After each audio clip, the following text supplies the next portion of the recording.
Hello, eco people, and welcome to another fun-filled episode of Crippling Optimism and Hot Chips with your host, Julian Halil. That's me. Oh yeah. You're watching EnviroMint, serving you a fresh breath of content on the weekly. There's a bunch of environmental news to cover, so let's get started. Pew! So, as many of you may agree, farming is great and fun to do. Yeah. And if you're good enough at it, you can even self-sustain. Pretty cool, huh? Well, while the fight for black equality and safety continues, I wanted to bring out the point that black people have actually used farming over the years to help sustain themselves and build a community of their own free from oppression. So on the subject of oppressing colored communities, a study released last week showed that sugary drink companies had raised their advertisement budget to $1 billion a year to target colored youth. Now, this is despite new regulations to prevent overconsumption of sugary drinks. So if you know anything about dieting, sodas are the first to go. High sugar intake greatly increases your chances of heart disease, type 2 diabetes, and even premature death. That's not good. Nope. So this study showed that black children were exposed to more sugary drinks than white children, somehow even when screen time was controlled. And there was an 80% increase of sugary drink commercials on Spanish language TV. Heart disease is one of the major offenders in this scenario because it's actually the leading cause of death in Americans, with about 647,000 deaths a year just from sugary drink intake. The drink may be dank, but it'll make you stink when you're surrounded by plank. Now, diet and exercise are important factors, but a new study published last week linked childhood obesity to indoor pollutions and heavy metals. This study has coined the term obesogens, which is what my dad used to call my childhood ice cream cravings. This study showed that plastics, access to green space, tobacco, pesticides, cosmetics, drinking water, particulate matter in the air, and nitrogen dioxide that can be trapped in the household from home heating and car exhaust all had positive associations with obesity.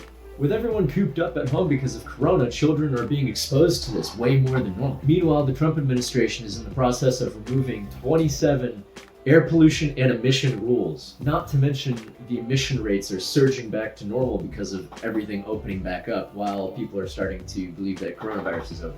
If you think your loved ones could benefit from any of this information, please share this video with them and you can even be saving someone's future.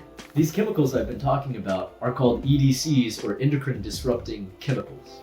The endocrine system is the collection of glands that produce the hormones that regulate metabolism, growth, development, tissue function, sexual function, reproduction, sleep, and mood, among other things. We're talking about chemicals that disrupt all of that good stuff I just told you.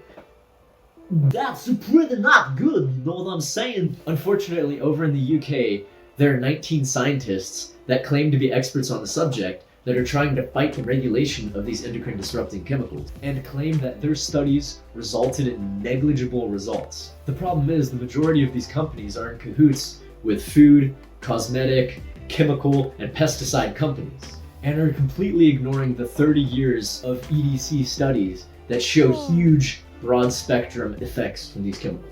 My thoughts go out to Europeans, as long as European in toilets. Only toilets, please. Now it's time for Names in Science! I wanted to do a segment honoring names in science because unfortunately we lost a couple great names last week. John J. Mooney, inventor of the catalytic converter, died last week at the age of 90. The catalytic converter uses reduction to remove oxygen from nitrogen oxide and oxidation to turn carbon monoxide into carbon dioxide, a much safer chemical. This man prevented billions of tons of toxic chemicals from escaping into the atmosphere from motor vehicles and utility equipment. We also lost another huge name in environmental science. Dr. Kirk Smith died at 73. His research established household pollutants as one of the leading causes of disease and death in the developing world. Thank you, gentlemen, for all your services, and peace be with you. So here's a little something you deuterinos can use at home to limit your exposure to endocrine disrupting chemicals. Bam! Here's one of these bad boys. You get a reusable water bottle, coolest thing you can do. I'm telling you, straight up. It's better for your health and your hydration. It's customizable. You can put stickers on it. You can use it as a blunt force weapon.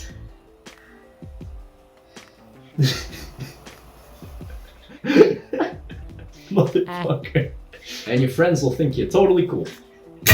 Anyways, what better way to end things today but with some good news. Several new companies that will lessen global warming by trapping and sending carbon dioxide more than a mile underground, somewhere many people would like to send our president, have just received a lucrative tax break, giving this new technology a huge boost. That's great news. This project would capture 3 million tons of carbon per year, which would negate the pollution from roughly about 640,000 cars per year. That's awesome. Great news. Great start. I love to hear it. I'm not really sure how this could affect the planet, like seismic activity and all that good stuff, but hopefully there's more research on that, and I will look for that and get back to you soon. Thanks 3 million tons for watching. I hope I didn't miss much, and if you like this video and want to help support me and my cause, drop a like, hit subscribe, tap the bell to let you know each week when my next video comes out, and hey, why not leave a comment?